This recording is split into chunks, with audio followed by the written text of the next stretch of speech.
जोडोनिया धन उत्तम व्यवहारे उदास विचारे वेच करी उत्तमची गती तो एक पावेल उत्तम भोगिन जीवकाने।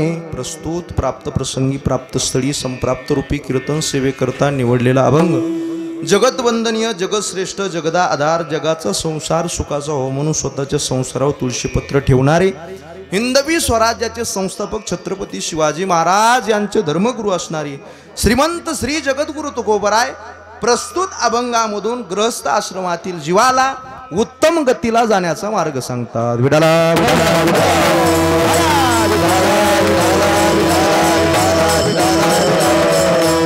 तुकोबरायचा समग्र गाथा जर आपण अभ्यासाला घेतला तर तुकोबरायच्या गाथ्यामध्ये अनेक प्रकारचे अभंग आहेत। काही अभंग कर्म सांगणारे आहेत, काही अभंग उपासना सांगणारे आहेत, तर काही अभंग हे ज्ञान सांगणारे आहे। म्हणजे वेदामध्ये जे सांगितलंय तेच तुकोबरायनं आपल्या गाथ्यामध्ये सांगितलंय। तसं आजचा अभंग हा ग्रहस्थ आश्रमातील जीवाला कर्म सांगणार आहे। जवळजवळ 11 प्रकारचे कर्म या अभंगामध्ये तुकोबराय सांगतात। विठाला विठाला तुकोबराय म्हणतात ग्रहस्थ आश्रमामध्ये राहून तुम्हाला जर उत्तम गती प्राप्त करायची असेल, उत्तम खाणी जर भोगायची असेल तर काय करावं लागल? ग्रहस्थ आश्रमासाठी जो महत्त्वाच्या गोष्टी आहेत त्या उत्तम रीतीने आपण पार पाडल्या पाहिजे। काय केलं पाहिजे तुकोबराय? ग्रहस्थ आश्रमामध्ये सगळ्यात महत्त्वाचा पैसा आहे, धन आहे। ते धन उत्तम रीतीने उत्तम व्यवहारे कमवा। जोडोनिया धन उत्तम व्यवहारे। मग कमवून काय ठेवायचं का तुकोबराय? नाही, उदास विचारे वेच करी। उदास होऊन त्याचा वेच केला पाहिजे, खर्च केला पाहिजे। असं जर केलं उत्तमची गती तो एक पावेल उत्तम भोगीन जीवकानी। उत्तम जीवखानीमध्ये पुढं सांगितलं तुकोबरायनं परोपकारी नेने परनिंदा। परोपकार करा, नेने परनिंदा, कुणाची निंदा करू नका। परस्त्रिया सदा बहिणी माया, परस्त्रीकडे पाहत असताना बहिणीच्या माय बहिणीच्या दृष्टीनं पहा। भूत दया गायी पशुचे पालन, भूतावर दया करा, गायीचं पालन करा। आणि हेच करून तानिल्या जीवन वना माझी, तानिल्या जीवन वना माझी, भूताची दया पशुचं पालन जर आपण केलं उत्तमची गती तो एक पावेल उत्तम भोगील जीवकानी। शांती रूपी नोहे कोणाचा वाईट, मनामध्ये कुणाच्या विषयी वाईट भावना येऊ देऊ नका। असं जर केलं तर उत्तमची गती तो एक पावेल उत्तम भोगीन जीवकानी।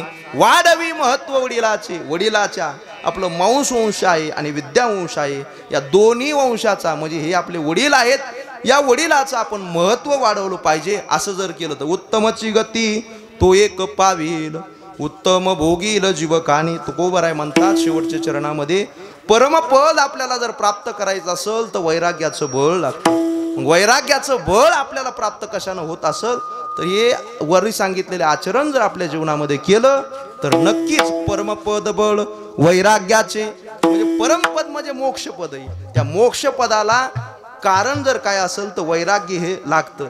प्रथम वैराग्याशिवाय या मोक्षाकडे आपली वाटचालच होऊ शकत नाही। मग मोक्षाला सहकार्य करणारं साधन जर कोणतं असेल तर वैराग्य।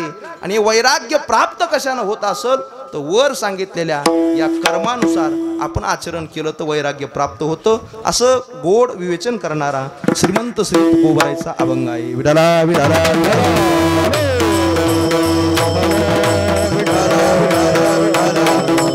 अभंगाव थोडासा भाव सांगण्याच्या अगोदर अल्पसा परिहार द्यायचा, तो म्हणजे असा किम निमित्त आजची कीर्तनरूपी सेवा आहे ही सर्व गावकरी मंडळी यांना ज्ञात आहे। आपल्या गावामध्ये असणारी ज्येष्ठ भगवानरावजी बाबूरावजी कदम आणि श्री त्यांचे चिरंजीव रावसाहेब भगवानरावजी कदम यांनी सुंदर अशी या ठिकाणी वास्तू बांधलेली आहे आणि या वास्तूच्या शांतीनिमित्त ही आजची कीर्तनरूपी सेवा आहे। त्यांचे 4 चिरंजीव आहेत, श्री गणेश रावसाहेब कदम, श्री राजेश रावसाहेब कदम, विकास रावसाहेब कदम आणि सुनील रावसाहेब कदम असे या सर्व मंडळीचा हा परिवार आहे। सर्वांनी मिळून हा आयोजित केलेला कार्यक्रम आहे। खरं पाहिलं तर अतिशय उत्साहाने आणि अतिशय तन्मयतेने केलेला आजचा हा कार्यक्रम आहे। खरं पाहिलं या घराला द्यावे तितके धन्यवाद, कारण वास्तुशांती ही आपल्या वेदशास्त्राच्या निमित्तानं म्हणजे नियोजनाप्रमाणे ही झालीच पाहिजे. विठाला विठाला विठाला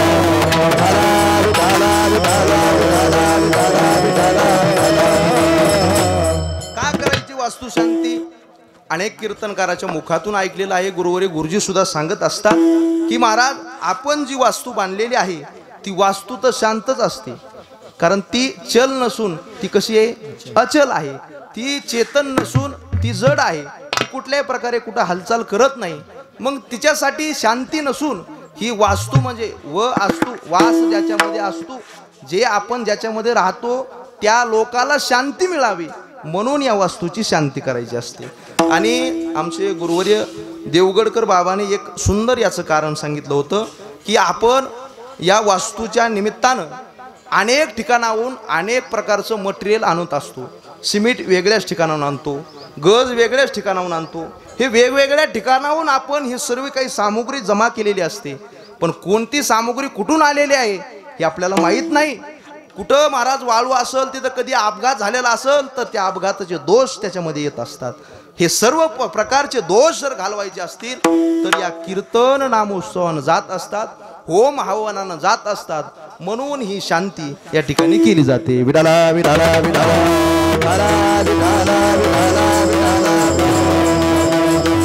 वास्तुशांतीचे अनेक कारण वास्तुशास्त्रामध्ये सांगितलेले आहेत. गुरुवर्यांच्या मुखातून ऐकलेलं कारण सांगतो. बघा, आपण ज्या ठिकाणी वास्तू बांधलेली आहे त्या ठिकाणी जी जागा आहे ती पवित्र आहे किंवा त्या जागेमध्ये दोषयुक्त आहे किंवा दोषमुक्त आहे ही आपल्याला ज्ञात नसतं.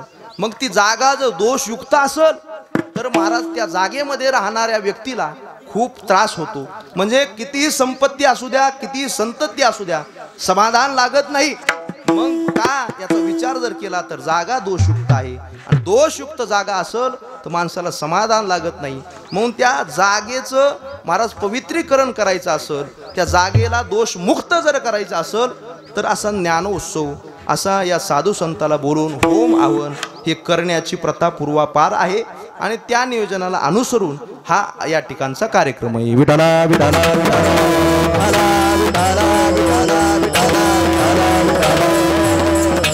जागा दोषयुक्त आहे का दोषमुक्त आहे आपल्याला माहित नाही.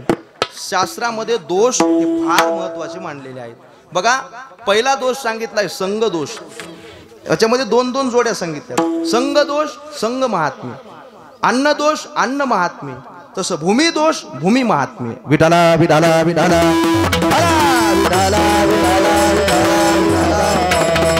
कधी कधी संघ दोष असतो. माणूस कितीही चांगला असला तरी एखाद्याच्या वाईटाच्या संगतीत गेला की महाराज चांगला मनुष्य सुद्धा संघ दोषामुळे बिघडला जातो. कधी कधी माणसं म्हणतात, अहो तो तसा नव्हता हो, पण कसा झाला? संगतीमुळे झाला. महाराज सुंदर आमचे तुकोबराय वर्णन करतात, ज्याच्या संगतीमध्ये बसताल तशी तुमची बुद्धी होते.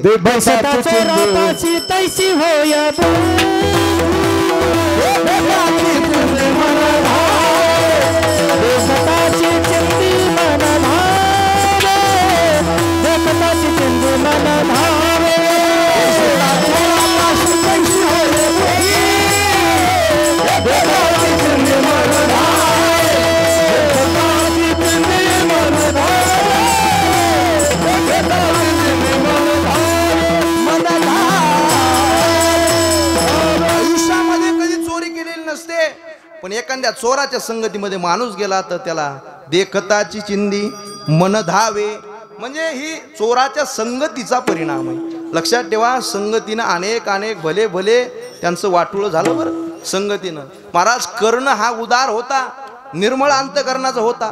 कर्ण एकच असा होता की सर्व जग सर्व युद्ध तो एकला जिंकू शकत होता, पण संगती दुर्जनाची लागली म्हणून महाराज त्याला दोष पत्करावा लागला. मला सांगायचं, संगतीचा फार महिमा आहे. एखाद्या व्याभिचाराच्या संगतीमध्ये आपण बसलो, बैसता व्याभिचारा सवे बैसता क्षणभरी देखताची नारी मन धावे. तुकोबराय म्हणतात, म्हणून अशा लोकांचा संघ दोष हा फार महत्वाचा आहे. म्हणून माणसाला संघ दोष टाळण्यासाठी संघ महात्म्यामध्ये गेलं पाहिजे, महात्म्याची संगती केली पाहिजे. बघा, संगतीचा फार मोठा महिमा असतो. संगतीमध्ये आपण संतांच्या संगतीमध्ये गेलो तर माणसाला दोन भगवंताचे नाव, संत संगत के तीन गुण हे, हर कोई लागत पाव, खाणे को मिष्टान्न मिले, आखिर वैकुंठ धाम जाव. हे संग महात्मे दादा ऐक. पतन उद्धार संताचा महिमा, त्याजावे आदमा संत सेवी. वा. म्हणजे या वारकऱ्याच्या संगतीमध्ये गेलं तर तुम्हाला काकडा ऐकावं वाटत, वारकऱ्याच्या संगतीमध्ये गेलं तर पंढरीची वारी करावीशी वाटत. महाराज ही वारकऱ्याच्या संगतीचा परिणाम आहे. आणि एखाद्याच्या प्युअर संसारिकाच्या जर तुम्ही संगतीमध्ये गेलात तर वारकरी टिळा लावणार असला तरी सुद्धा तुम्हाला संसार करण्याची इच्छा झाल्याशिवाय राहणार नाही. संग महात्म्य आणि संग दोष हा सांगितलेला आहे. तसं अन्न दोष आणि अन्न महात्म्य सुद्धा सांगितले. बघा, एखाद्या माणसाचं आपण अन्न खाल्लं, आपली बुद्धी जरी शुद्ध असली, जैसे खावे अन्न तैसे होय मन, अन्नाचा दोष आहे. 4 जणांचं खाऊ नाही म्हणतात. आता 4 जण तुमच्या डोक्यात आले ते नाही बरं. हा, 4 जण कोणते? राजान्नम, गणिकान्नम, महाराज भेषकान्नम. म्हणजे आणि जे अत्याचारानं कमवलेलं अन्न आहे ते अन्न खाऊ नये. राज अन्न कधी खाऊ नये. राजाचं अन्न माणसानं कधी खाऊ नये. का खाऊ नये? भगवान परमात्म्यानं सुद्धा राजाचं अन्न खाल्लं नाही. हस्तिनापुराचा राजा होता कोण? आणि ऋतुबा कोण होता? दुर्योधन. हस्तिनापुराचा राजा होता. पण भगवान परमात्म्यानं दुर्योधन का मेवा त्यागो, मेवा त्यागून चल विदुरा घर जा. महाराज विदुरजीच्या घरी जाऊन कन्या खाल्ल्या, पण राजाचं अन्न खाल्लं नाही. आता राजा कोणता घ्यायचा तुम्ही तुमच्या विश्वासानुसार ठरवा. मला सांगायचं राजाचं अन्न खाऊ नये. गणिका अन्नम, वेश्याचं अन्न कधी माणसानं खाऊ नये. त्या अन्नामध्ये दोष असतो. वेश्यान्नम, भेषकान्नम, मिश्रित जे अन्न आहे ते कधी खाऊ नये. महाराज तामस अन्न कशाला म्हणतात? यातयामम गतरसम पुती पर्युषुच्यते. म्हणजे ज्या उच्चिष्टमपिचा मेध्यम भोजनम तामस प्रियम. महाराज हे भोजन म्हणजे ज्याच्यामध्ये खिचडी काला केलेला आहे हे अन्न माणसानं खाऊ नये. का? त्याला त्याच्यामध्ये दोष असतो. यातयामम गतरसम. महाराज याच्यामध्ये अनेक नामावली ज्ञानोबरायनं ओव्या लिहिलेल्या आहेत.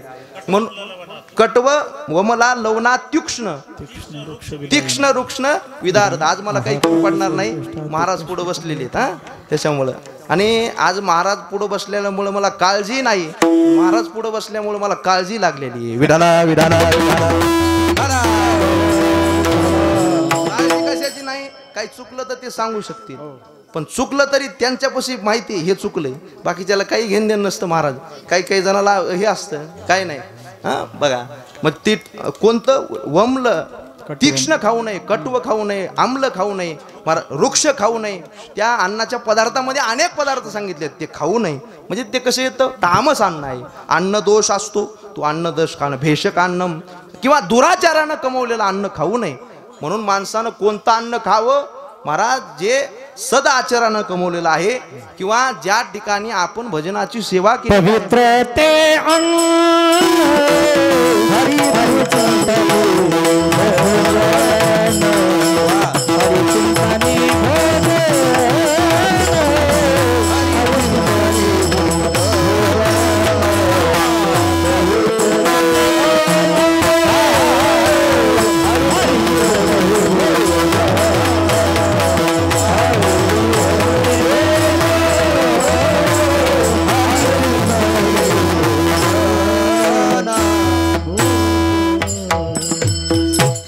खावं. कोणतं? पवित्र ते अन्न हरिचिंतनी भोजन. जे भगवंताचं चिंतन करताना बनवलेलं आहे किंवा कमवताना चिंतन करून शुद्ध अंतकरणानं कमवलेलं आहे. अन्न दोष लागायचा नसेल तर 4 अन्न खाऊ नये. एक राज अन्नम, वेश्या अन्नम, भेषक अन्नम, दुराचारानं कमवलेलं खाऊ नये. ऐका, कितीही माणूस चांगला असू द्या, अन्न जर दुराचार्याचं खाल्लं तर त्याचं मन तसं होतं. बघा, एका चोराच्या चोरीला 12 वर्ष पूर्ण झाली.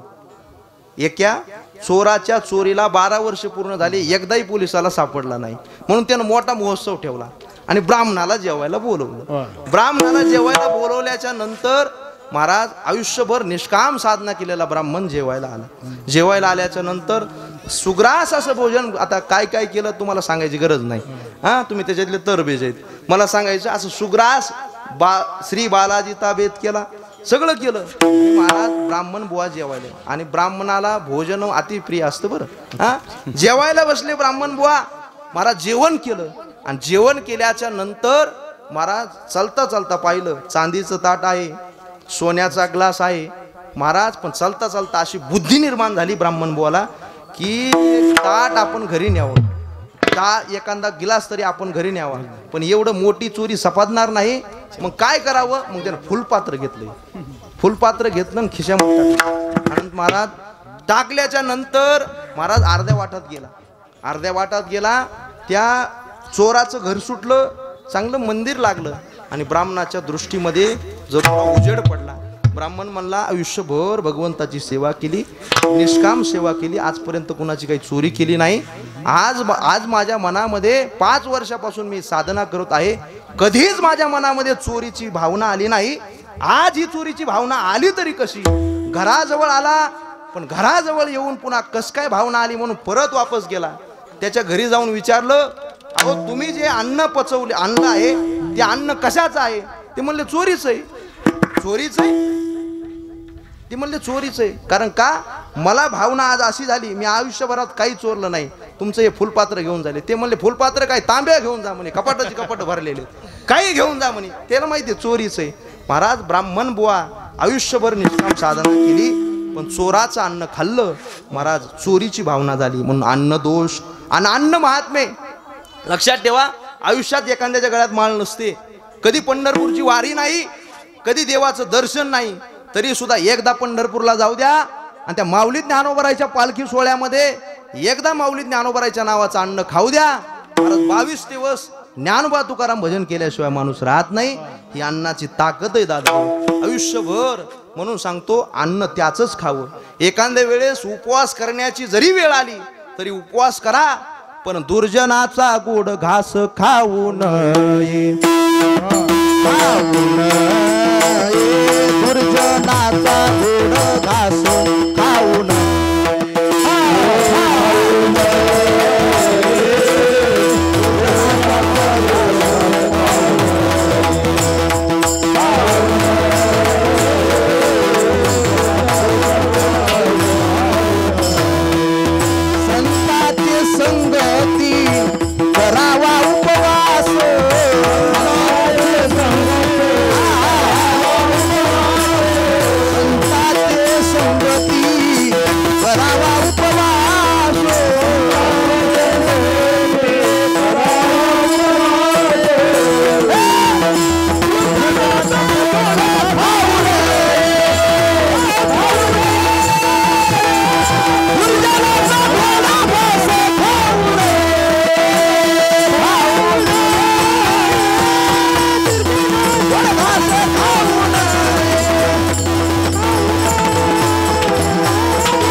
घास खाऊ नये. उपाशी राहण्याची वेळ आली तरी राहावं.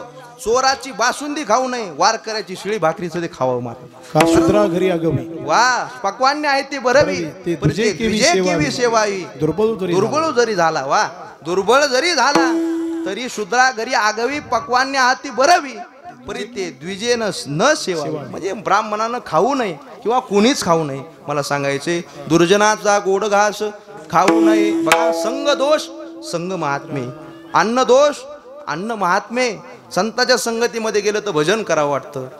ऐका, हे अन्न दोष अन्न महात्मे, तसं भूमी दोष आणि भूमी महात्म्य. विडाला विडाला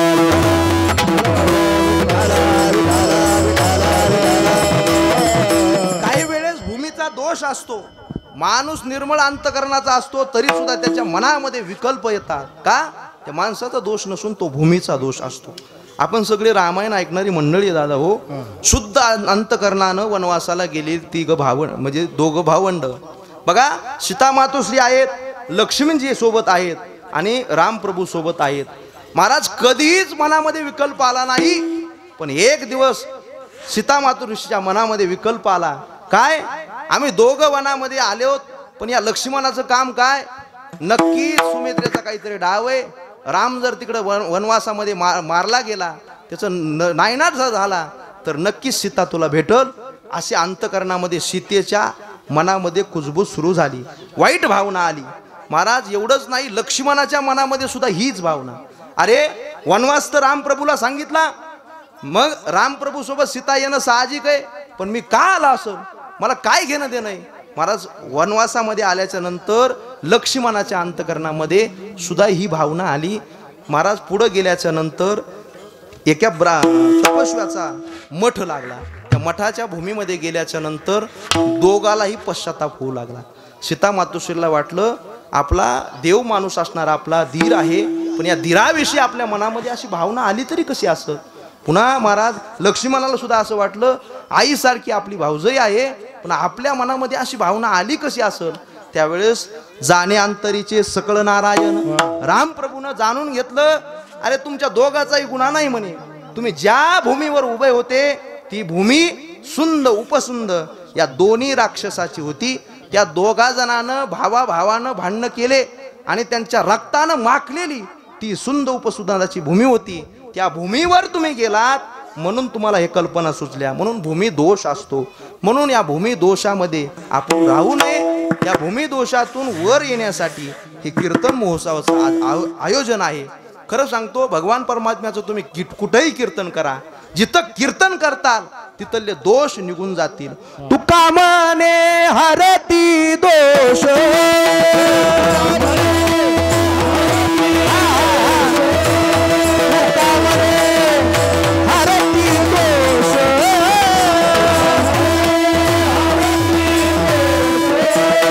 आनंदाने करिता घोष आनंदाने करिता घोष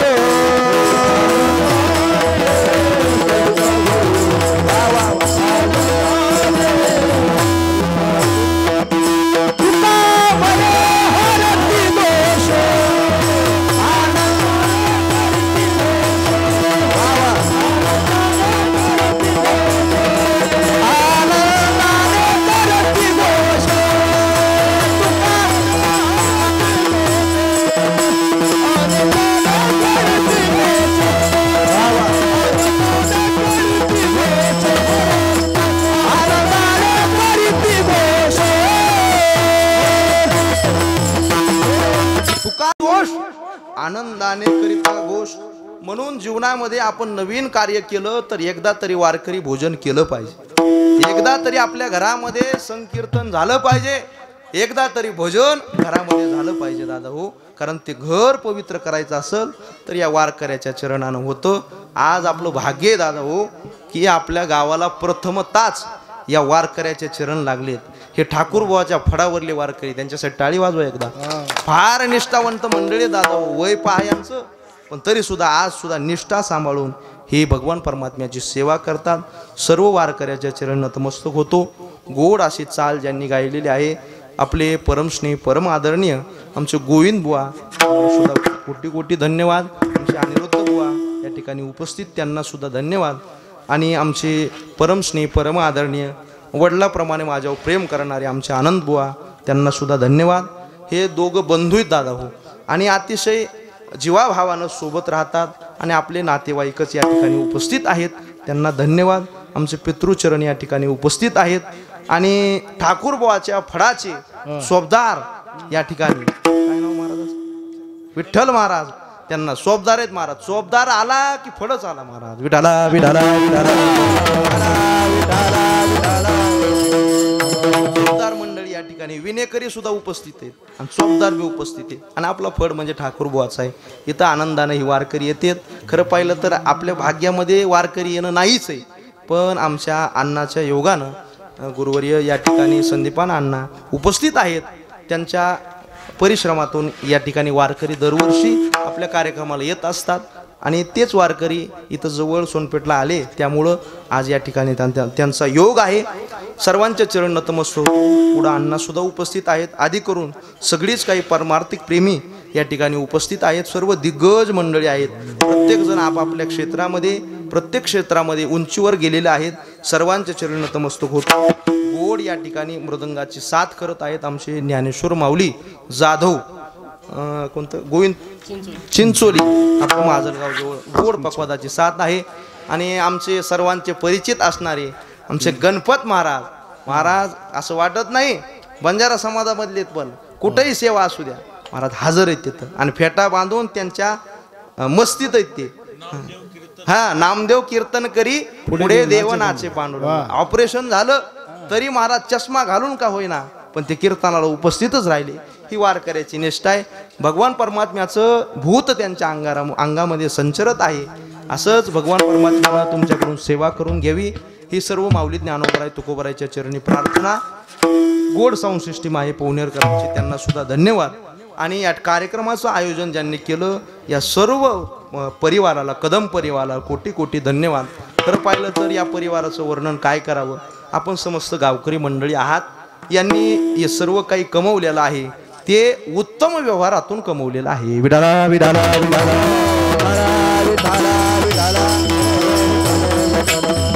भावाचा विचार काय असावा महाराज या परिवाराकडे पाहून दिसून येतो. बरं रामायणामध्ये 4 भाऊ होऊन गेले तसेच महाराज हे कलियुगामधले 4 भाऊ आहेत. रामायणामध्ये 4 भाऊ झाले कोणते राम लक्ष्मण भरत आणि शत्रुघ्न. तसं या ठिकाणी सुद्धा गणेश राजेश विकास आणि सुनील असे 4 भावंड आहेत. अतिशय एकाग्र अंतकरणानं कुठल्याही प्रकारचं कधी भांडण नाही कधी तंटा नाही आणि आपल्या वडिलाच्या महत्त्व वाढवण्यासाठी अतिशय निष्ठेनं ही सर्व काही या ठिकाणी वास्तू उभारण केलेली आहे. त्यांना सुद्धा धन्यवाद. सर्व वारकऱ्या चरणी धन्यवाद. अगदी अल्पशा वेळेमध्ये उरलेले अर्धा तास आपल्याकडे शिल्लक राहिला आहे. खटवांग राहायला 1 तास होता पण आपल्याला एक अर्धा तास आहे आणि अण्णांनी सांगितलं वेळेवर संपली पाहिजे. वारकऱ्याला पुढं काम आहे. अगदी अल्पशा वेळेमध्ये आपण सेवा करण्याचा प्रयत्न करू. विठाला विठाला.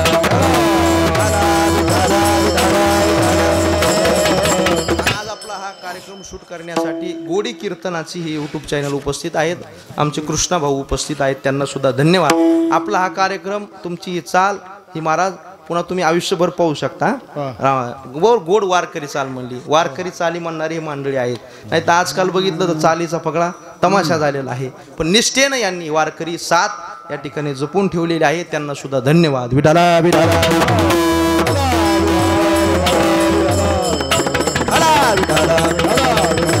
सुरुवातीला मी सांगितलं तुकोबरायचा गाथा हा वेदाचंच महाराज थोडं म्हणजे ट्रान्सलेशन केलेला गाथा आहे. वेदामध्ये 3 कर्म सांगितले तसे तुकोबरायनं सांगितले. वेदामध्ये ज्ञानपर श्रुती आहेत. वेदामध्ये उपासनापर आहेत आणि कर्मपर सुद्धा आहेत.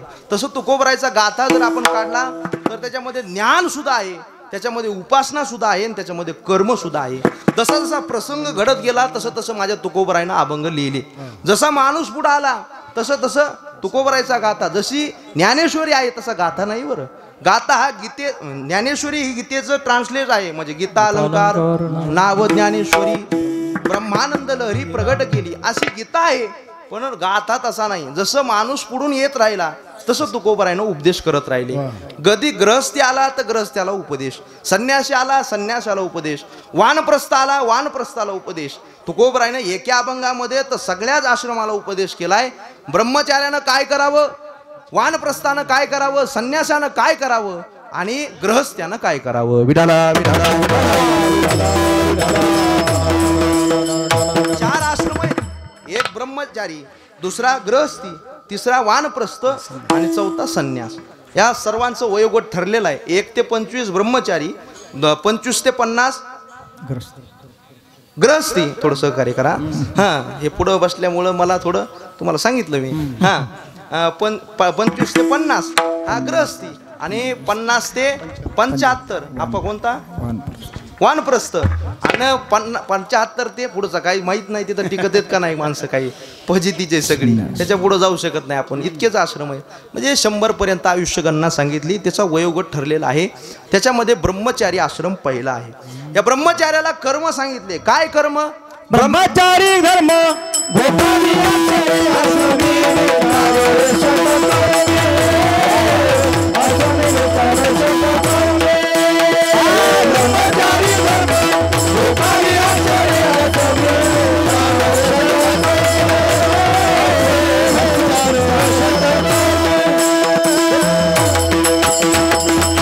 ब्रह्मचारी धर्मे घोकावी अक्षरे. ब्रह्मचर्यानं काय करावं, अक्षर घोकावी. म्हणून प्रथमम नार्जितम विद्या. प्रथम पहिल्या अवस्थेमध्ये विद्या माणसानं कमवली पाहिजे. ब्रह्मचारी धर्मे घोकावी अक्षरे. अक्षर घोकावी, ज्ञानेश्वरी घोकावी. महाराज आळंदीला गेल्याच्या नंतर एक मन आहे बघा, मागावी मधुकरी आणि वाचावी ज्ञानेश्वरी. तिथं गेल्याच्या नंतर मधुकरी मागून जर ज्ञानेश्वरी वाचली नाही तर गुरुवर्य सांगतात तुम्हाला त्याच ज्ञानेश्वरीचा, त्याच ज्ञानोबराईच्या भूमीमध्ये, त्याच आळंदीमध्ये तुम्हाला बैल व्हावं लागल. तुको पंढरपूरला गेले, ज्ञानेश्वरी वाचली नाही, गात्याचा अभ्यास केला नाही तर त्याच पंढरपुरामध्ये बैल नाही, पंढरपूरचं गाढव व्हावं लागल. तिथं पंढरपूरचे गाढव फार मोठाले. मला सांगायचं अभ्यास करा, वाचावी मागावी मधुकरी, वाचावी ज्ञानेश्वरी, ब्रह्मचारी धर्माने सांगितलेलं आहे. तुम्हाला सांगावं एवढा काही मी मोठा नाही, पण जे साधू संतांच्या मुखातून ऐकलेलं आहे तेच तुमच्या समोर मांडणार आहे. तुम्हाला उपदेश करणे एवढी माझा काही अधिकार नाही. विठाला विठाला खरं पाहिलं तर याच्यावर एक संतानं सांगितलंय, या जगामध्ये ब्रह्मचारी दोनच होऊन गेले. म्हणजे तसे अनेक झाले असतील तर प्रसिद्ध ब्रह्मचारी दोनच होऊन गेले. एक शुकाचार्य आणि दुसरे हनुमंतराय. विठाला विठाला विठाला. आश्रमाप्रमाणे या दोन ब्रह्मचार्यानं सेवा केली. हनुमंतरायाचं तर एवढं ब्रह्मचार्य कडक होतं महाराज.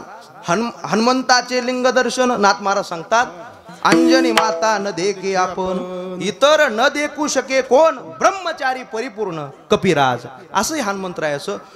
विषय जुनोनी जन्मले शुकाधिक दादुले, विषय वाणिता झाले भाट तयाचे, असे महाराज हे ब्रह्मचारी होऊन गेले.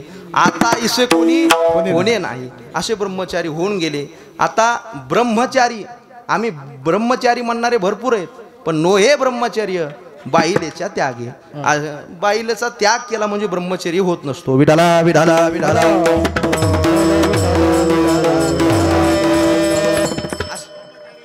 वा आता ते अण्णा तुम्ही सांगायला पाहिजे, तुम्हाला म्हणलो होतो फेटा बांधा. एक ब्रह्मचारी गाढवा झोंबला. ते पुढचं काय सांगत नाही मी. ते गाढव बी गेलं आणि ब्रह्मचर्य गेलं. विठाला विठाला विठाला.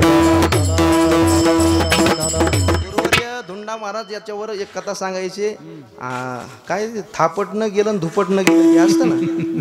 तेलही गेलं तुपही गेलं, हाती काय आलं धुपटणं आलं महाराज. म्हणजे असं होतं कधी कधी. म्हणजे दोघाचा संग करत झालो तर होऊ शकत नाही. ब्रह्मचर्य पाळायचं असेल तर ते कडक पाळावं लागतं. असे तुरळक महात्मेत महाराज. आळंदीमध्ये कुरेकर बाबासारखे, आळंदीमध्ये आमच्या गुरुजी सारखे, त्यांनी कडक ब्रह्मचर्य आजपर्यंत पाळलेलं आहे. ब्रह्मचारी धर्मे गोकावी अक्षरे महाराज. त्या ब्रह्मचारी धर्मामध्ये पुन्हा दुसरा आश्रम आता गृहस्थी. पण गृहस्थी शेवटलं सांगतो मी. वानप्रस्थी तरी संयोगी वियोग. वानप्रस्थी आश्रम म्हणजे 50 ते 75 हा आश्रम जो आहे तो संयोग म्हणजे संसारामध्ये राहून वियोग माणसानं केला पाहिजे. राहायचं संसारामध्येच, पण कसं आलिप्त कमळ जळी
पाण्यामध्ये कमळ असतं, पण कमळ हे अंगाला पाणी लागू देत नाही. काही काही वेळेस कीर्तनामध्ये कमळाचं नाव केलं की काही काही माणसाला लय, तुम्हाला घडी सांगता येत नाही का म्हणे, कमळच बरं सांगता येत असं कधी कधी येतो. पण आम्ही कोणत्याच पक्षाचे नाही. जे देश धर्म आणि देवाला मानणार आहेत या पक्षाचे आम्ही आहोत. मला सांगायचं कधी नाद येतो ना, कमळाचं नाव येतं. हा कमळ पद्मपत्र जीवी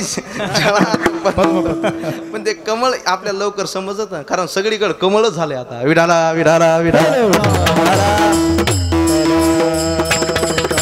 एका कीर्तनामध्ये महाराज शेवटला म्हणतात ना, विभ्रत वेणू जठरपटयो शृंगवेत्रे जगक्षे वामे पाणी, हे श्लोक म्हणला. आणि मी म्हणलं भगवान परमात्म्यानं सगळ्या गोपाळाला कमळाकृती बसवलं. तितक्यात एक राष्ट्रवादीचा कार्यकर्ता ते मला घडी कृती बसवता येत नाही म्हणे तुम्हाला, कमळाकृती कसं काय बसवलं. मला सांगायचं हे असं काही राजकारणात याच्यात नाही. कमळाकृती बसवलं म्हणून कमळाकृती सांगितलं. विठाला विठाला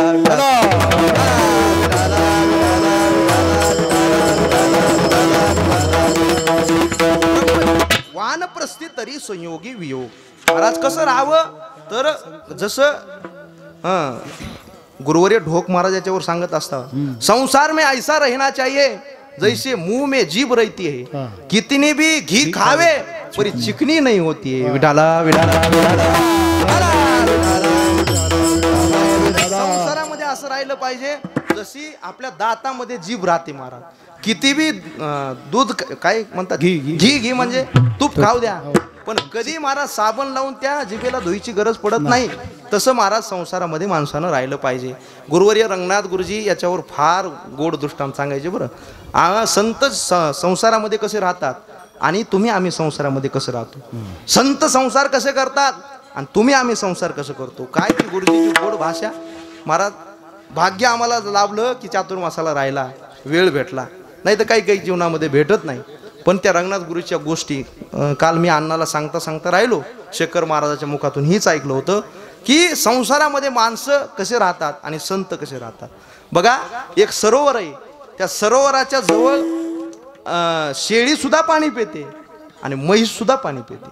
बघा पाणी पिण्याची क्रिया दोघांची सारखीच आहे. पण शेळीला जर पाणी प्यायचं असेल तर शेळी ही पाण्यात जाऊन कधीच पाणी पिणार नाही. शेळीचा आता शेळ्या सांभाळणारे कुणी इथं नाहीत आपल्या इथं, पण पाहिलेलं आहे शेळी पाणी पिताना पाहिलेलं आहे. शेळी कधी पाण्यात जाऊन पाणी पित नाही. बरं फक्त इथं लक्षार्थ घ्या, वाच्यार्थ घेऊ नका. शेळी पाण्यात जाऊन पाणी पित नाही महाराज. जिथं आपले पाय टेकतील गुडघे टेकतील तिथं असं जागा पाहते, आपलं तोंड कुठं पुरतं हे पाहते. मी काय शेळ्या सांभाळल्या नाहीत बरं, तुम्ही म्हणता एवढं बारीकच काय माहिती. जिथं तोंड टेकल तिथं आल्हाद गुडघे टेकवते, नुसतं तोंड भिजल काहीच भिजू देत नाही महाराज, असं पाणी पिते. लक्षात ठेवा त्या सरोवर शेळीचा गुणधर्म आहे. संत तसं महाराज संसार करतात. आणि त्या सरोवरावर किंवा त्या तळ्यावर एखादी म्हैस येऊ द्या महाराज, सरळ कधीच पाणी पिणार नाही. म्हशीचा गुणधर्म आहे, आधी मधात जाणार, सगळं ढवळून काढणार, सगळं गढूळ पाणी केल्याच्या नंतर त्या म्हशीला समाधान वाटतं. घंटा 2 घंटे बसणार. कुठे गेले बापू. घंटा 2 घंटे त्याचं काय, घंटा 2 घंटे बसणार आणि बसल्याच्या नंतर महाराज पुन्हा त्यांच्या मनाला आलं तर निघायच्या टायमाला 2-3 काट्या अंगावरच बसल्या की मग महाराज पाणी पिणार. असा म्हशीचा गुणधर्म आहे. मला म्हैस कुणाला म्हणायचं नाही किंवा शेळी कुणाला म्हणायचं नाही. मला एवढंच सांगायचंय, विठाला विठाला विठाला. संताचा संसार करणं म्हणजे अलिप्त कमळ जळी जैसे. आणि तसा वानप्रस्थी जीवनामध्ये संसार केला पाहिजे. सांगतात बाबा पहिले की महाराज आपल्या पायाचा बूट आपल्या पोराच्या पायाला आला, हे सांगतात बरं, मी माझं सांगत नाही. पोराच्या पायाला आला की माणसानं संसार सोडून द्यावा. महाराज दशरथ राजाच्या कानाच्या वरला किंवा कानावरला एक केस पांढरा झालता म्हणे. आरशामध्ये दशरथानं पाहिलं केस पांढरा झालाय. आता इथं पांढऱ्या झालेल्या केसासाठी सांगत नाही बरं मी, पांढरा झालाय. दुसऱ्या दिवशीच महाराज सगळ्या राज्यामध्ये सांगितलं की उद्या रामाचा राज्याभिषेक करायचा आहे. असा दशरथ असला पाहिजे आजकाल. नाहीतर राम एखादा दशरथ बडवून काढतो तरी दशरथाला कारभार सुटत नाही, असं होतं महाराज. ऐका, संसार हा काही वेळेपर्यंत केला पाहिजे असं शास्त्र सांगतं. वानप्रस्थी तरी संयोगी वियोग संयोगा. काही काही माणसाला संसार सुटत नाही. गुरुवर्य गुरुजी याच्यावर दृष्टांत सांगत असतात. 99चा म्हातारा, पण 99चा म्हातारा ज्या वेळेस महाराज खाटेवर पडतो तरी संसार सुटत नाही. एक जण खाटेवर पडलाय आणि खाटेवर पडल्या पडल्या त्याच्या जवळ वासरू बांधलेलं आहे. वासरू हे महाराज त्या ठिकाणला फडा खाते, पण पुणे शहरामध्ये त्याला केरसुनी म्हणतात. पण त्या वासराला त्या म्हाताऱ्याला म्हणताय ना वासरू केरसुनी खाते. ते वाकड्या तोंडाने म्हणू लागलं वाके वाके वाके. त्याला म्हणायचंय वासरू केरसुनी खाते. पण महाराज मुलाला असं वाटलं की याला वासुदेव केशव असं म्हणायचंय काय की. म्हणून मुलानं अनेक प्रयत्न करून असं एक इंजेक्शन दिलं महाराज. म्हातारं बोलायला लागलं ना.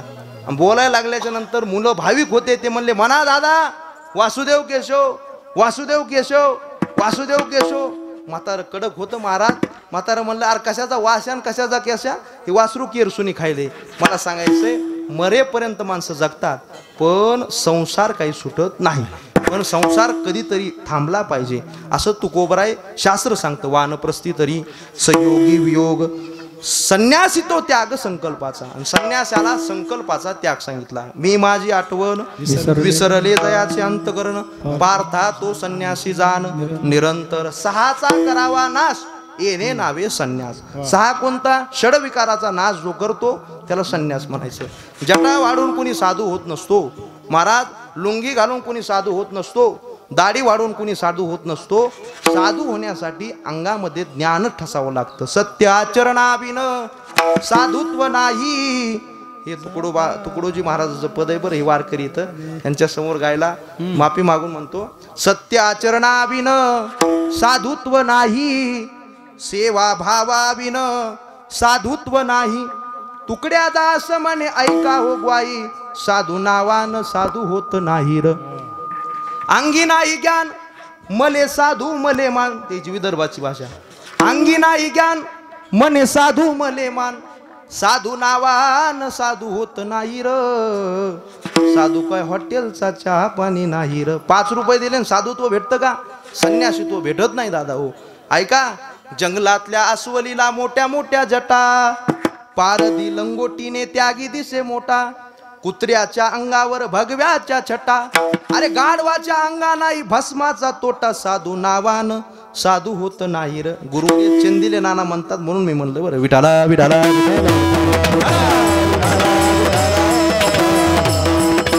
सहा दोषाचा नायनाट ज्याने केलाय त्याला संन्यास म्हणावं. हे सगळे काय हा वा. तो वरी आगवे संसारिक. वा तुका नवती ते संत करिता कवित्व संताची ते आप्त. या अभंगाचं शेवटचं चरण तुका म्हणे नाही निरसला देव देह तो वरी आगवे संसारिक. म्हणजे संन्यासी व्हायचा असेल तर संन्यासी तो त्याग संकल्पाचा. अहो चुकून जरी संन्यासाचा स्पर्श हा पैशाला जर झाला तर त्याला 3 दिवस उपवास आणि द्रव्य त्यागपूर्वक द्रव्य हे टाकून द्यावं लागतं आणि उपवास 3 दिवस करावा लागतो.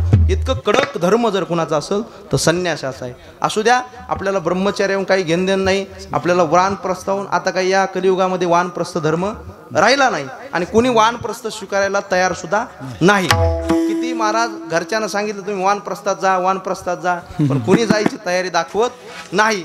म्हणजे तिथपर्यंत माणूस जगू शकत नाही. आपल्याला संन्यासाहून काही घेणं देणं नाही. आपल्याला गृहस्थी आश्रमामध्ये काय करायचं आणि उत्तम गती कशी मिळवायची ते तुकोबराय सांगतात. विठाला विठाला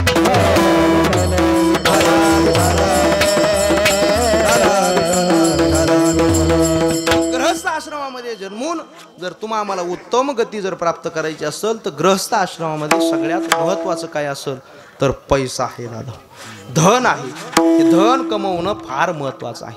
ग्रस्त शरीरामध्ये पित्त, शेतामध्ये खत, गावामध्ये पत, महाराज संसारामध्ये चित्त नाही परमार्थामध्ये चित्त, तसं संसारामध्ये वित्त फार महत्वाचं. वित्त जर नसल तर काही किंमत नाही. यस्यासी वित्तम सनर कुलीना.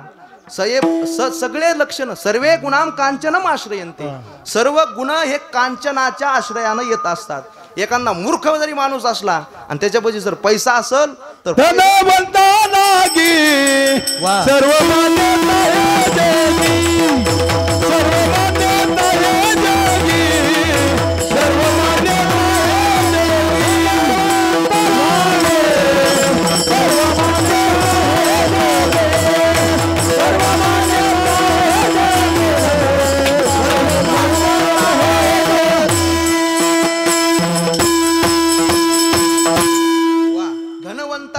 सर्व मान्यता आहे जगी.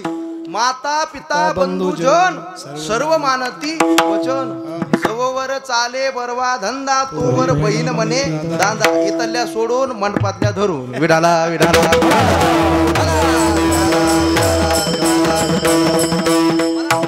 माणसाला किंमत या कलियुगामध्ये राहिली नाही. पैसा दाम करी काम वेड्या दाम करी काम. एखादा तहान लेकरू जरी असेल तर पैशाच्या मागे ते धावते. पैशाची जादू लई न्यारी ताण्याला लागली गोडी. तान माय सोडून धावे पैशा मागरे. जुनं गाणं आहे बरे. दामक तुमच्या काळातलं आमच्या काळातलं नाही हे. दाम करी काम वेड्या दाम करी काम रे. दामच सगळं काम करतो. माणसाचे नाव सुद्धा पैशावर ठरलेले दादा.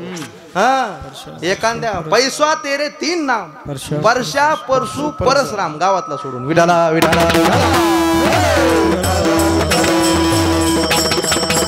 एखाद्याकडे पैसा नसू द्या त्याला डायरेक्ट माणसामध्ये परशा येतो का उस्तुडीला. हा नाही तर आमच्या का परशाकडे जाताना सगळी मला यात भांडण आणताना लगे परशा येतो का उस्तुडीला. महाराज ज्या वेळेस पैसा नसतो त्यावेळेस एखाद्या वेळेस त्याच्याकडं प्रारब्धानं पैसा येऊ द्या मग त्याचं नाव बदलतं. परशु येतो का बाजाराला. आता बाजारावाले बरं ऐका थोडा पैसा येऊ द्या महाराज त्याच परशाला त्याच परशु म्हणतात. त्यालाच परशुराम पाटील येऊ देता का बाजाराला. मला सांगायचे पैसा तेरे 3 नाम परशा परशु परशुराम सगळं काही चाललंय.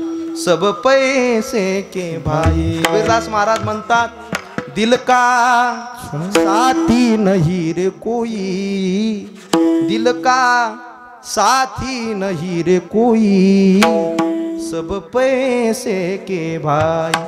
जब लगा अपने पल्लों में पैसा हो तो लोग सलाम करे. अपना पैसा निकल गया तो कोई ना मिठा बोले. सब पैसे के बाई. माणसं लागलेत महाराज माणसाकडे बघून नाही तर माणसं हे पैशाकडे बघून माणसाच्या पाठीमागे लागलेत. विठाला विठाला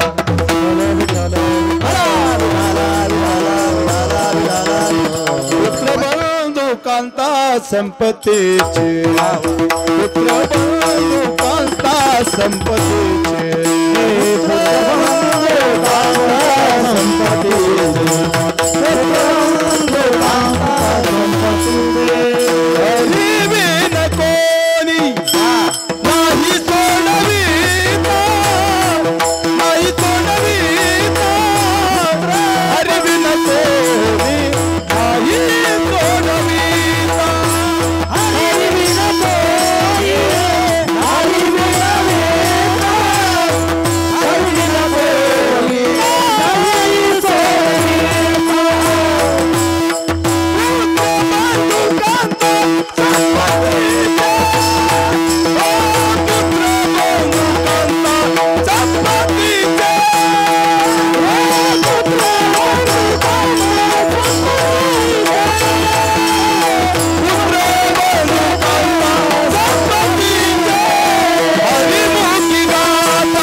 संध्याकाळपर्यंत कीर्तन करू पण आपल्याला काही अटी आहेत. पुढे वारकऱ्याला भजनाला जायचं. गोड चाली म्हणणारी मंडळी. हरिवी नकोनी नाही सोडविता पुत्र बंधुकांता संपत्तीचे. मला सांगायचे संपत्तीचे सगळे सोयरे धायरे संपत्तीचे लोक हे सगळे काही पैशाला टिपून बसणार आहेत. पैसा हा ग्रस्त आश्रमामध्ये फार महत्वाचा आहे. पण जगद्गुरु तुकोबाराय म्हणतात अर्थ हा पुरुषार्थ जरी महत्वाचा असला बघा याची शास्त्रानं क्रम लावलेला आहे. कोणता. अर्थ सुद्धा कमवा काम सुद्धा कमवा आणि महाराज मोक्ष सुद्धा कमवा. पण याची जोडी लावलेली अर्थ कमवायचा असेल तर धर्मानं कमवा काम कमवायचं असेल तर धर्मानं कमवा मोक्ष सुद्धा करायचा असेल तर धर्मानंच प्राप्त होतो. म्हणून अर्थ धर्मानं कसा प्राप्त करायचा तुकोबाराय म्हणतात तो अर्थ प्राप्त करत असताना धन प्राप्त करत असताना ते उत्तम व्यवहारानं कमवावं आणि उदास विचारानं जोडून याधन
वारकरी चाल म्हणली बरं.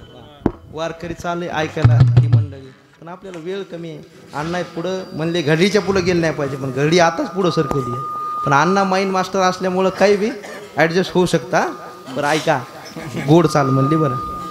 उत्तमाची गती तो एक पावेल आ आ आ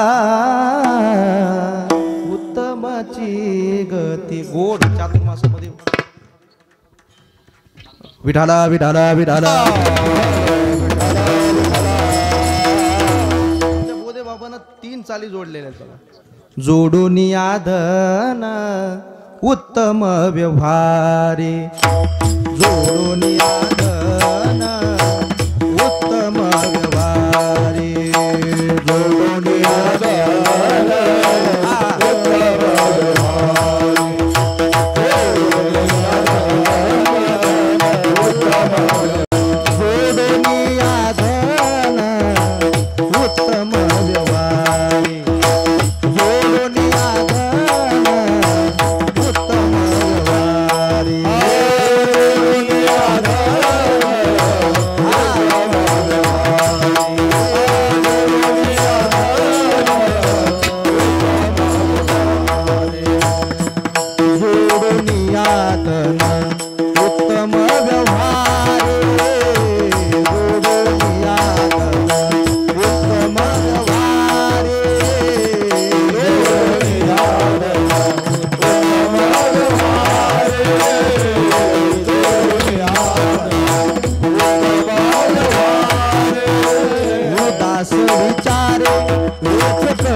त्यांची कृपा आहे. बरं 3 चाली एकातच म्हणायच्या, पुन्हा 3चे अंतरे एकदाच म्हणायचे, पुन्हा 3 चाली शेवटला एकदाच म्हणायच्या. त्यांची कृपा आहे. जोडून धन उत्तम व्यवहारे, उदास विचारे वेच करी. उत्तम व्यवहारानं धन कमवलं पाहिजे. आता उत्तम व्यवहार तुम्हाला काय सांगावं, आता सगळे तुम्हाला व्यवहार माहिती आहे. उत्तम व्यवहार कशाला म्हणायचं, मध्यम व्यवहार कशाला म्हणायचं. ज्या अर्थी उत्तम व्यवहार म्हणलं त्या अर्थी कनिष्ठ व्यवहार असला पाहिजे, मध्यम व्यवहार असला पाहिजे. गुरुवर यांच्या मुखातून ऐकलं तेच तुमच्या समोर मांडतो. बघा, उत्तम व्यवहार सवाई कमवणं हा उत्तम व्यवहार आहे. एखाद्या व्यापारामध्ये सवाई कमवणं म्हणजे काहीतरी आपल्याला थोडंफार राहावं, ही सवाई झाली, एवढं कमवणं हे उत्तम व्यवहार आहे. पण त्याच्यामध्ये दुप्पट कमवणं, आता व्यापारी सगळी लाईन येतं ह्याच्यापुढं काय, दुप्पट कमवणं हे महाराज मध्यम व्यवहार आहे. आणि पण त्याच मालामध्ये तिप्पट कमवणं हा कनिष्ठ व्यवहार आहे. म्हणून माणसानं केला तर, आता हे सोपं सांगायचं ह्याच्यामध्ये, तर महाराज निक्क दूध हा उत्तम व्यवहार आहे. आधा दूध आधा पाणी हा मध्यम व्यवहार आहे. मला हिंदी थोडी थोडी येते बरं, हिंदी आती है लेकिन हलपटे खाती है. आधा दूध आधा पाणी, ज्यादा डाले तो बेईमानी. म्हणजे हे मध्यम व्यवहार झाला. पण नावाला दूध आणि असायला पाणी हा कनिष्ठ व्यवहार या. म्हणून लक्षात ठेवा, उत्तम व्यवहार, मध्यम व्यवहार आणि कनिष्ठ व्यवहार. पण कमवायचा असेल तर उत्तम व्यवहार आहे. कमवत असताना अनितीचा पैसा नसावा. लक्षात ठेवा, शास्त्र सांगतं अनितीनं कमवलेला पैसा फक्त 10 वर्ष राहतो, 11व्या वर्षी तो पैसा निघून जातो. विठाला विठाला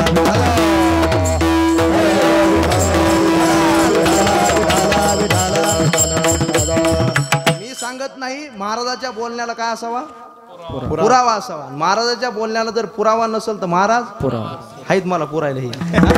आणि मी पुरावे देऊन तुम्ही जर मान हल्ला नाही तर तुम्हाला आपण तुम्हाला नाही बरं. हा पुरावा मला सांगायचं, पुरावा आहे. 10 वर्षाला 10 वर्षच राहतं धन. आणि तिनं कमवलेलं धन 10 वर्ष राहतं, 11व्या वर्ष निघून जातं. लक्षात ठेवा, अन्यायोपार्जितम धनम दश वर्षांनी तिष्ठती प्राप्तीचे एकादशी सदम हरती सर्व काही विनश्यती. मला सांगायचं, अन्यायानं पार्जित केलेलं धन हे फक्त 10 वर्ष टिकतं. शास्त्र सांगतं 11व्या वर्षी त्याला कशी पाय वाट लागल काही सांगता येत नाही. म्हणून आपण कमवलेला पैसा हा कुणाच्या तळतळाटाचा नसावा. आपल्या पैशामध्ये आपण आपल्या लेकराला खाऊ घालतो, पण त्या पैशामध्ये जर लोकांचा तळतळाट असेल तर ते पैसा तुम्हा आम्हाला कधी सुख देणार नाही. म्हणून अनितीचा पैसा माणसाच्या घरात नसावा. जो धन जर कमवायचं असेल, उत्तम व्यवहार आहे, उत्तम व्यवहारानं धन कमवलं पाहिजे. विठाला विठाला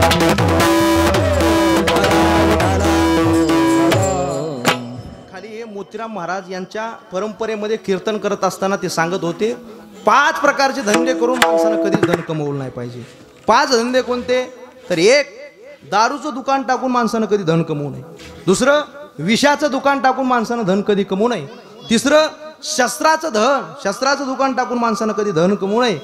4 महाराज काही विकाचे दुकानं असतात ते कमवून. आणि 5वं म्हणजे ज्या धंद्यामुळं आपल्याला खाली बघण्याची वेळ येईल किंवा आपल्या वाडवडिलाची परंपरा, वाडवडिलाची मान झुकल असा धंदा करून माणसानं कधी धन कमवू नये. असं हे दोष टाळून जर दोन कमीत असेल तर तो उत्तम व्यवहार आहे, नाही तर सगळे व्यवहार कनिष्ठ आहेत. विठाला विठाला टोपी मोठी घालतो, खादीचे कपडे घालतो, पण चालता चालता लोकांच्या वळायच्या पेंड्या उपसितो. ह्याला काय म्हणावं दादा? मला सांगायचंय, हे उत्तम व्यवहार नसून कनिष्ठ व्यवहार आहे. म्हणून उत्तम व्यवहारानं धन कमवा. आणि महाराज उत्तम व्यवहारानं कमवलेलं धन हा उदास वृत्तीनं वेच करा. उदास विचारे वेच करी म्हणजे वेच केला पाहिजे त्याचा. माणूस उदास कधी होतो? शास्त्र सांगतं, एक तर असंबंध ज्ञानानं माणूस उदास होतो आणि मिथ्या ज्ञानानं माणूस उदास होतो. असंबंध, या माणसाचा आणि आपला काही संबंध नाही असं कळालं की त्या माणसाविषयी माणूस उदास होतो. किंवा या धनाचा आणि आपला काही संबंध नाही असं कळालं की माणूस त्याच्याविषयी उदास होतो. मरताना तुम्हाला सर्वांना माहिती आहे, धनाचा आणि आपला काहीच संबंध नाही, म्हणून माणूस मरताना धनावर उदास होतो. तसं माणसानं जीवनामध्ये धन कमवल्याच्या नंतर धनाचा आणि आपला काहीच संबंध नाही. खरं सांगतो, शेवटच्या वेळेला कामाला जर काही येत असेल तर आता सांगितलं, पुत्र बंधुकांता संपत्तीचे अंतकाळी कोणी नाही सोडविता. पुत्र बंधुकांता संपत्तीचे शेवटी आपल्याला सोडवणार फक्त एकच आहे. तुका म्हणे तुला सोडविना कोणी, एका चक्रपाणी वाचून या मग तेथे नचले काही. सत्ता संपदा राहील ठाईचे ठाई, पुढे संचित जाईल ग्वाही. तुका म्हणे तयम आज्ञा. धन आपल्याला काही येत नाही, सत्ता संपत्ती राहील ठाईचे ठाई, पुढे संचित जाईल ग्वाही. मला सांगायचं, धन आपल्या कामाला येत नाही, असंबंध ज्ञान आहे, मिथ्या ज्ञान. देह हे काळाचे, धन कुबेराचे, येते मनुष्याचे. काय आहे? काळाचं आहे, जाणार आहे. म्हणून याचा उदास वृत्तीनं वेच करा. याचं गुरुवर्य रामभाऊ महाराज राऊत याचं सांगत असतात, पैसा जरी आपण कमवला तर या पैशाचं रूपांतर आपण पुण्यामध्ये केलं पाहिजे. कुठंतरी तीर्थक्षेत्राच्या ठिकाणी दान दिलं पाहिजे, कुठंतरी तीर्थक्षेत्राच्या ठिकाणी एखादी पंगत आपली चालू असली पाहिजे, किंवा ज्या ठिकाणी असे वारकरी आहेत त्या वारकऱ्याला भोजन दिलं पाहिजे. हे पुण्यामध्ये रूपांतर होत असतं. म्हणून उदास विचारे वेच करी.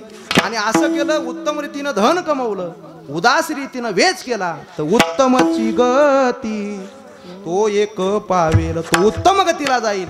महाराज एवढंच नाही, उत्तम गतीला जाऊन उत्तम खाणी तो भोगील. 4 खाणी आहेत. कोणत्या कोणत्या? अंडज, जारज, स्वेदज आणि उद्भिज.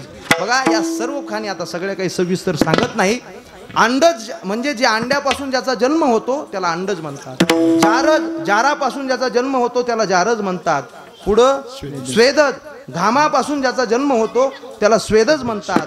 आणि पुढं उद्भिज म्हणजे बीजापासून ज्याचा जन्म होतो त्याला उद्भिज म्हणतात. या 4ही खाणीमध्ये जारज खाणी उत्तम खाणी आहे, कारण त्याच्यामध्ये मनुष्याचा जन्म आहे. या मनुष्य देहाची स्वर्गातील देव इच्छा करतात. स्वर्गीचे अमर इच्छिता ती देवा, मृत्यू लोकी व्हावा जन्मामा. म्हणून जारज खाणीमध्ये तो जन्माला येईल. पण असा तसा येणार नाही. शुचीनाम श्रीमताम घे योगो भ्रष्टो विजायते, अशा त्याच्यामध्ये कुळामध्ये जन्माला येईल. गुरुवर्य दादासाहेब महाराज यांच्या कुळामध्ये जन्माला येईल. कारण का? शुचीनाम श्रीमताम घे योगो भ्रष्टो विजायते. एखादा महात्मा असा पुण्यवान कुळात जन्माला येतो, त्याला काहीच कमवण्याची इच्छा नसते किंवा कुठलीही संसाराची इच्छा नसताना फक्त परमार्थ करण्याची इच्छा पाठीमागे राहते. उत्तमची गती तो एक पावेल, उत्तम भोगी जीवखानी. महाराज पण हा उत्तम रीतीने जन्माला आहे, उत्तम खाणीमध्ये जन्माला आहे, हे आम्हाला कळणार कसं? महाराज म्हणतात त्याचा आचार सांगतो. त्याचा आचार काय असतो? अभंगाच्या परोपकारिणे परनिंदा, परोपकारिणे परनिंदा, परोपकारिणे परनिंदा,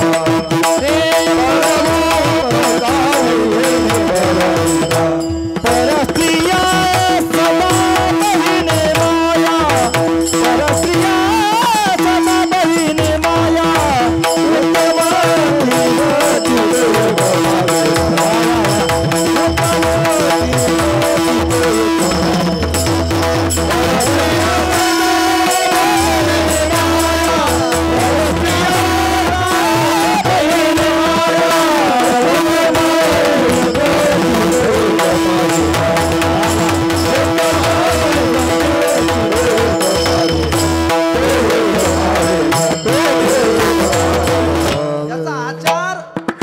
कोणत्या खाणीमध्ये जन्माला आला सांगून देतो महाराज. माणसाचा आचार विचार अनेक काही सांगून देतो, जास्त सविस्तर विचार करत नाही. तो परोपकार करतो, नेने परनिंदा, आणि परस्त्रिया सदा बहिणी माया. परोपकार माणसाच्या जीवनामध्ये असलाच पाहिजे. बघा एका अभंगामध्ये सांगितलंय, तुम्हा आम्हाला जास्त जरी नाही झालं तर देव जर मिळवायचा असेल तर तुका म्हणे फार थोडा तरी परोपकार. फार नाही करता आला पण थोडा तरी करा. महाराज नका घालू दूध जयामध्ये सार, पण ताकाचे उपकार तरी करा. ज्यावेळेस दूध देता येत नाही त्यावेळेस आप्पा दूध नाही देता आलं तर काय करा? ताक द्या. ऐका, संपूर्ण कीर्तन ऐकायला नाही झालं तर जेवणाला तरी या. हा 7 दिवस जाता नाही आलं तर काल्याच दिवशी तरी या. अहो काल्याच दिवशी नाही जाता आलं आरतीला तरी यायचं ना. असं माणसं म्हणतात ना. अहो नाही दूध देता आलं, ताकाचे उपकार तरी नेदा तरी हे गो, नका देऊ अन्न तुकाचे जीवन तरी पाजा. तुका म्हणे देव जोडे यादसाठी. देव जोडायचा असेल तर एवढे म्हणजे एवढं काही करा. काय करा? तुका म्हणे फार थोडा तरी पुण्य ते परोपकार, पाप ते पडपिडा, अनेक नाही जोडा दुजायाशी. म्हणून परोपकार करा. माणसाच्या जीवनामध्ये परोपकार असलाच पाहिजे, याने देव आपल्याला मिळत असतो. परोपकार नेने परनिंदा, तो निंदा कुणाची करत नाही. आणि माणसानं खरंच जीवनामध्ये निंदा कुणाची केली नाही पाहिजे. निंदा मत करना किसी की, सच्ची बात कबीर जीची. कौरव पांडव दो भाई, एक सच्चा एक झूठा. सच्चा तो वैकुंठ जावे, झूठा नरक में बैठा. निंदा मत करना किसी की, सच्ची बात कबीर जी की. म्हणजे निंदा कुणाची केली नाही पाहिजे. येती निंदकापाशी. हा पूर्वार्ध विठाला विठाला विठाला.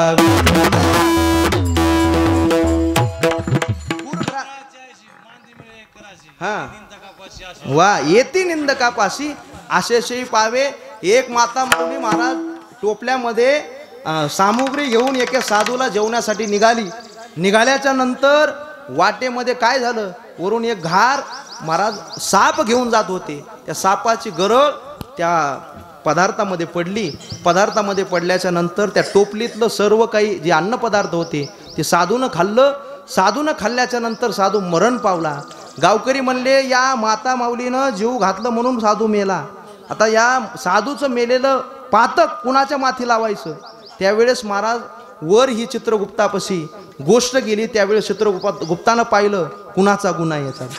माता माऊली टोपलीमध्ये अन्न घेऊन जात आहे पण तिचा गुन्हा नाही. निर्मळ अंतकरणानं साधूला जीव घालण्यासाठी निघाली. मग गुन्हा कुणाचा? अरे गरळ ज्याची पडली त्या सापाचा गुन्हा आहे म्हणून. चला सापाकड पाहिलं तर साप हा घारीनं धरलेला होता. ते म्हणले घारीचा गुन्हा आहे. ते म्हणले घारीचा गुन्हा धरता येत नाही कारण साप हे घारीचं भक्ष्य आहे त्याच्यामुळे तिचा गुन्हा धरता येत नाही. मग महाराज सापाचा गुन्हा नाही घारीचा गुन्हा नाही मग गुन्हा कुणाचा? हे गावामध्ये जे चांडाळ चौकडी बसली होती म्हणे हे सगळं काही पाप उचला हे बाईमुळं मेलं घारीमुळं मेलं असं म्हणणारे जे आहेत निंदा करणारे आहेत त्याच्या माथी लावून द्या. येती निंदकापाशी अशेष ही पापे म्हणून निंदा करू नये. ऐका. आणि कधी कधी निंदा केलेली चांगली. काय कसंही वागा माणसं निंदा करतात. किती चांगला सप्ताह करा माणसं नाव ठेवतात.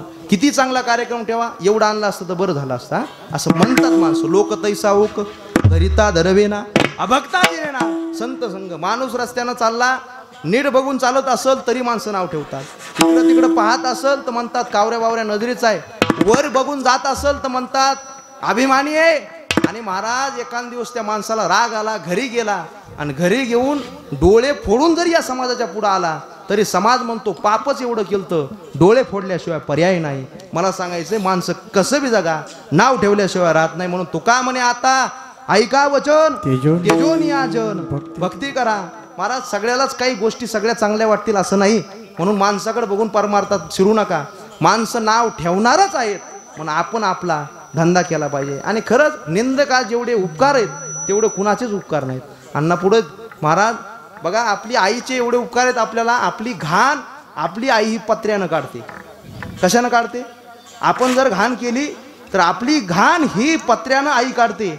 पण निंदकाची एवढी मोठी कृपा आहे आईपेक्षा उपकार आहेत. निंदक आपली घाण पत्र्यानं न काढता जिभेनं काढत असतो. विठाला विठाला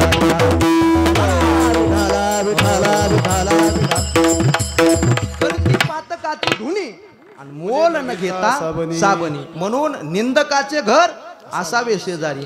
पण तो महात्मा जो उत्तम खाणीमध्ये जन्माला आलाय तो नेने परनिंदा. आणि परस्त्रीकडे पाहत असताना परस्त्रिया सदा बहिणी माया. माय बहिणीकडे पाहत असता त्या स्त्रीकडे आपली बायको सोडून बाकीकडे पाहण्याचा त्याचा दृष्टिकोन कसा असेल. परस्त्रिया सदा बहिणी माया. आपल्यापेक्षा मोठी जर असेल तर आपली आई आहे. आपल्या बरोबरची असेल तर आपली बहीण आहे. आपल्यापेक्षा लहान असेल तर आपली मुलगी आहे. अशा दृष्टीनं तो पाहत असतो. दृष्टीनं अनेक काही घडून गेलं. महाराज स्त्रीमध्ये पत्नीच्या दृष्टीनं स्त्रीकडे पाहिलं तो सीतेचा राम झाला. प्रेमाच्या दृष्टीनं राधेकडे पाहिलं तो राधेचा श्याम झाला. ऐका.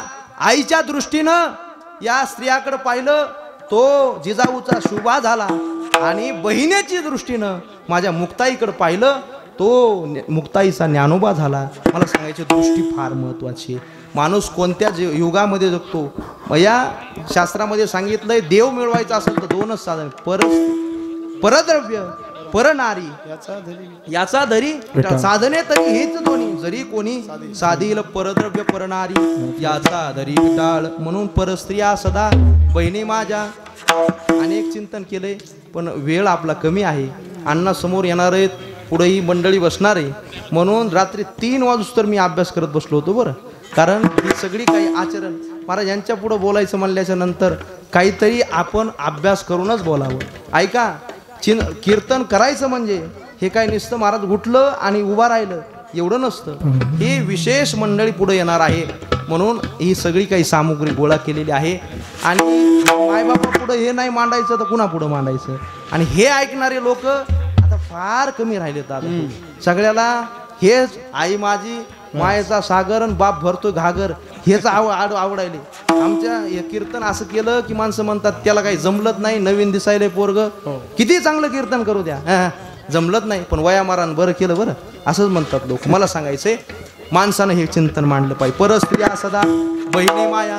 विवेकानंद शिकागो परिषदेमध्ये गेले. आप्पा गेल्याच्या नंतर महाराज त्या विवेकानंदाच्या स्वरूपाकडे पाहून एक त्या अमेरिकेमधली स्त्री त्या विवेकानंदाच्या स्वरूपावर भाळली, ज्ञानावर भाळली आणि महाराज विवेकानंदाला म्हणाली, स्वामीजी मला आपल्यासोबत विवाह करायचा आहे. विवेकानंद थोडे चक्रित झाले आणि म्हणले, माते तुला माझ्यासोबत विवाह का करायचा आहे? त्यावेळेस ती मातेनं सांगितलं की मला तुमच्यासारखा गोंडस, तुमच्यासारखा ज्ञानवान, तुमच्यासारखा गुणवान पुत्र पाहिजे. त्यावेळेस स्वामी विवेकानंदानं सांगितलं, हे सगळं राहू द्या आईसाहेब, तुम्ही जास्त कुटाणा करण्यापेक्षा लग्न करण्यापेक्षा लग्न करणं अवघड आहे, होणं अवघड आहे, पुन्हा त्याच्यामध्ये लेकरं बाळं हे फार कुटाणे आहेत, म्हणून तुम्ही बाकी कुटाण्यामध्ये न पडता तुम्ही मलाच आई, मलाच लेकरू समजा आणि इथून पुढचा व्यवहार चालू ठेवा. ही महात्म्याची दृष्टी आहे. कल्याणच्या सुभेदाराची सून आणली, पण आई म्हणून परत गेली देखणी सून शहाची. आई म्हणून परत गेली देखणी सून शहाची. अशी मर्द मराठ्याच्या शासनाची नजर होती, शासनाची नजर होती, शासनाची नजर होती. मुसलमानाची सून आणली, पण माय बहिणीचा दर्जा देणारा माझा छत्रपती शिवाजी महाराज होते. मला सांगायचंय, परस्त्रिया सदा बहिणी माया. तुकोबरायकडे एकांतामध्ये स्त्री पाठवली. ऐका, एकांतामध्ये स्त्री आलेली, पण माझ्या वनामध्ये तुकोबर आहेत.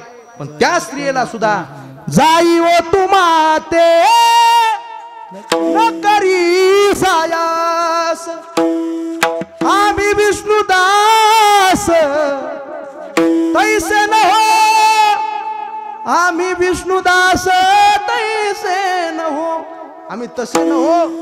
मग तू जा माते, बरं स्त्रिया सदा बहिणी माया. मग महाराज हे सगळे काही त्याचे वर्तणुकीचे पर पर विठाला विठाला विठाला पर उपकार नेने परनिंदा परस्त्रिया सदा बहिणी माया. मग अन्य तू अजून काय करतो? तो महाराज सांगतात, भूतदया गायी पशुचे पालन तानिल्या जीवन वनामध्ये. शास्त्रामध्ये सांगितलंय भूतदया गायी पशुचे पालन, कुकुट पालन सांगितलं नाही बरं. हा, तिथं कुकुट पालन करू नये. जे घरी ज्याच्या घरामध्ये घरामध्ये आई, गोठ्यामध्ये गाई, त्याची काय सांगावी महाराज, त्याची सगळी काही कमाल. आपले ढोक महाराज एक पुढं सांगत असतात, जिसमे घर में आई माय, गोठ्यात गाय, आणि महाराज हे सगळं काही त्याचं वैभव काही वेगळंच असतं. मला सांगायचंय, परस्त्रिया सदा बहिणी माया भूतदया गायी पशुचे पालन, पशुचं पालन केलं पाहिजे, भूतावर दया केली पाहिजे. भूत म्हणजे कोण? जे जे देखे भूत ते ते मानी जे भगवंत. हे समोर बसलेले सगळे भूत. ज्ञानेश्वरीमध्ये हे समोर माणसालाच भूत म्हणलेलं आहे.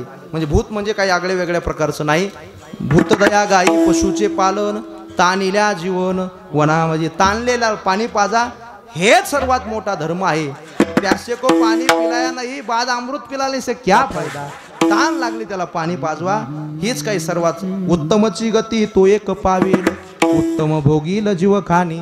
सर्वांनी एकदा वर हात करून एक भजन घेऊ आणि सेवेला पूर्णविराम देऊ. 2 चरण राहिलेत, सेवेला पूर्णविराम देतो.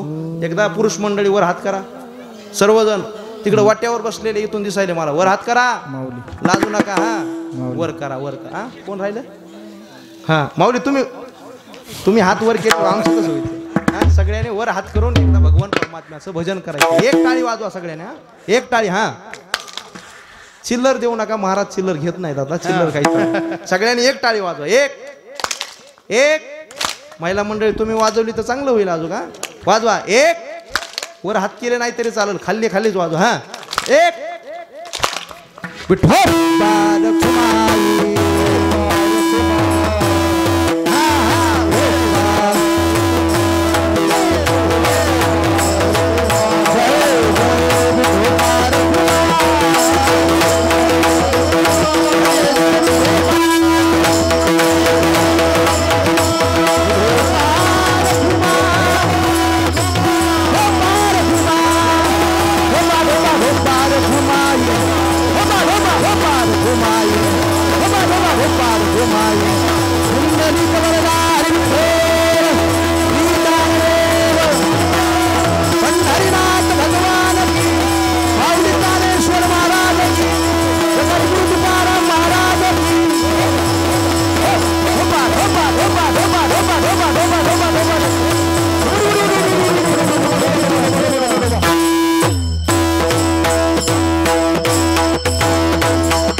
संपून देतो. किती आवरण्याचा प्रयत्न केला तर बोलताना मोह आवरत नाही. कधी कधी बोलणं सुचत नाही, पण कधी कधी तुम्ही संत माझी एकडा दिटीच कराल दिटीचा बहुडा तरी तुम्हा माने एवढा होईल मी. ही सगळी काही जे काही बोलून घेत असतात वक्ता तो वक्ता नव्हे श्रोते नवीन. वक्ता बोलत नसतो, श्रोते बोलून घेत असतात. ही सगळी काही प्रभू तुम्ही महेशाची मूर्ती मी दुबळा अर्चितसे भक्ती मनोनी बोल जरी गंगावती तरी स्वीकाराल की. महेशाची मूर्ती श्रोते आहेत. अल्पसा भाव सांगतो. भूतदया गायी पशुचे पालन तानिल्या जीवन म्हणा माझी. आणि शेवटच्या 5व्या चरणामध्ये तुकोबाराय म्हणतात की शांती रूपे नोहे कोणाचा वाईट वाढवी महत्व वडिलाचे. महाराज मोठा कार्यक्रम आयोजित केल्याच्या नंतर सगळं काही आवरलं, पण शेवटी एक पत्रिका ज्यांना दिलती ते शेवटला आले. पांढरी गाडी, पांढरे कपडे, मारवाडी समाजाचे. आणि आपण ज्याच्या इथं सेवा केली तो साहेब आला. अहो औचित्य म्हणून औपचारिकता म्हणून त्यांना पत्रिका दिली, त्यांनी यावं अशी भावना नव्हती, पण आल्याच्या नंतर ज्याचा कार्यक्रम होता त्याचं अंतकरण भरून आलं. वा, ज्याच्यासाठी कार्यक्रम आयोजित केला ते शेठजी या ठिकाणी आल्याच्या नंतर शेठजीनं कौतुक करावं. अहो तुम्ही आमच्या इथं कामाला होते पण एवढा मोठा बंगला मानला. वा महाराज, त्यावेळेस तो बाप डबडबल्या डोळ्यानं म्हणतो माझं काहीच नाही हो, हे सगळं माझ्या पोराचं, माझ्या पोरानं सगळं कमवलं, माझं काहीच नाही. बापाचं अंतकरण उदार असतं दादा हो. पण त्याच वेळेस शेठजी ज्यावेळेस पोराकडे जातो त्यावेळेस तेच पोरं म्हणतात आमचं काहीच नाही हो, आम्ही फक्त निमित्ताला आहेत, पण सगळं काही आमचा बाप जर चांगला नसतात आम्ही कमवू शकलो नसतो. हे सगळं काही उभा राहिलंय हे आमच्या बापामुळे. मला सुद्धा असंच वाटतं दादा हो, हे सगळं काही उभा राहिलंय या लेकरामुळं आणि या बापामुळं. अतिशय चिकाटीनं महाराज या कुटुंबानं आजपर्यंत कष्ट केलेलं आहे.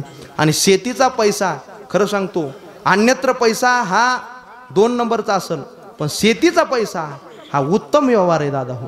आणि याच्यामधून जी काही संपत्ती राहिली ती शेष म्हणजे या ठिकाणी वास्तुरूपान आहे. शांतिरूपी नोहे कोणाचा वाईट वाढवी महत्व वडिलाचे.